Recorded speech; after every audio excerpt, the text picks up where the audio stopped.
Mangoes తెచ్చుకుందామని నేను మా daddy అయితే బయటికి వెళ్ళామని స్టార్ట్ అయ్యాము. ఇంకా స్కూటీలో అయితే పెట్రోల్ లేదని చెప్పేసి పెట్రోల్ బంక్ వచ్చి పెట్రోల్ అయితే కొట్టించుకుంటున్నాము. అలానే టైర్స్ లో గాలి కొట్టిద్దామని వస్తే ఇక్కడ అన్నయ్య అయితే మాకు షాకింగ్ న్యూస్ చెప్పారు. గాలి కొడుతున్నాము బట్ గాలి అయితే బ్యాక్ సైడ్ టైర్ లో లీక్ అవుతుంది. ఏమైతుందని అంకుల్ ఒకసారి పంచర్ అయిందా లేదా అని చెక్ చేస్తే గాలి అయితే లీక్ అవుతుందని చిన్న ట్యూబ్ అయితే వేశారు.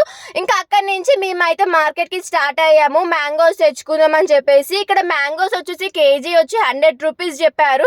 ఇక్కడ మేము ఒక కేజీ అయితే తీసుకొని ఇంకా మార్కెట్ లోపలికి అయితే వెళ్ళాము. కొన్ని ఇంట్లో కావాల్సిన వెజిటేబుల్స్ అట్లా కొన్ని అయితే తీసుకున్నాము. మా మమ్మీ చెప్పిందంట కొన్ని ఐటమ్స్ తీసుకురండి అని చెప్పేసి. మధ్యాహ్నం పూట ఎండలు ఫుల్ కొడుతున్నాయి అని చెప్పేసి ఈవినింగ్ పూట మేమైతే బయటికి వచ్చాము.